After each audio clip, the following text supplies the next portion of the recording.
અમરેલીના નાના માચિયાવાડા ગામે બે જૂથ વચ્ચે થઈ મારામારી. કાઠી દરબાર અને આહિર સમાજના લોકો વચ્ચે થઈ મારામારી.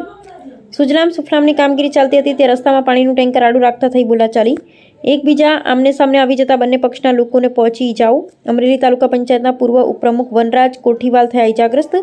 7-8 ઈજાગ્રસ્તોને સારવાર અર્થે અમરેલી સિવિલ હોસ્પિટલ લઈ જવામાં આવ્યા. પોલીસ દ્વારા હાલ ફરિયાદ લેવાની તજવીજ હાથ ધરવામાં આવી. રિપોર્ટર ફારૂક વિલખી, અમરેલી. શું ઘટના બની, શું નામ છે ને કયા ગામમાં ઘટના બની? નાના માચિયાળા વનરાજભાઈ સામે સવારમાં અમારા ઓલા ટ્રેક્ટર આલે છે હિટાચીમાં સુજલામ સુફલામમાં. એના પાણીના ટેન્કરમાં ડ્રાઈવર આડું ઊભું રાખી દીધું. એટલે ડ્રાઈવરને સમજાવ્યા છે, એટલે સમજાવીને પછી એ કાંઈ કીધું નહીં, એટલે ટ્રેક્ટર આડું લીધું નહીં.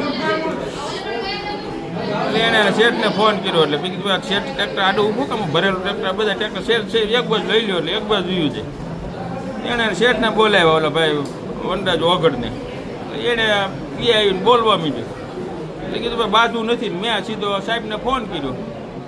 એટલે ન્યાય ઓલા છોકરાને અમે ઘેરે જતા એટલે પહેલાં એને ગાડીમાંથી ઘા કર્યો, ફોર વ્હીલમાંથી ઘા કર્યો. મેં સાહેબને ફોન કર્યો કે આ રીતે આમ થયું છે, તમે મોકલો પોલીસવાળાને. ઓલા જયરાજભાઈ પોલીસ આવી અને અમારા છોકરા બાજુ ને એ બાજુ હતા. એટલે કીધું બાજુ નથી, અમે આડા ઊભા હતા ત્યાં એને ટ્રેક્ટર સીધું માથે ચડાવી દીધું. એટલે થાંભલા 2-3 ભાઈ નાખ્યા ને આ ટોળું અમારું ઊભું હતું એની માથે ટ્રેક્ટર ચડી ગયું. એટલે મારા હાથમાંથી ચડી ગયું છે, નાના ભાઈ દીકરામાં લાગી ગયું છે. એટલે એ 7-8 જણા ને એ 7-8-10 જણા ટ્રેક્ટર સીધું આખું ટોળામાં ચડાવી દીધું ને પોલીસવાળા નાજરીમાં ચડાવી દીધું. ટ્રેક્ટર ચડાવવાવાળું કોણ હતું? એના છે જયરાજ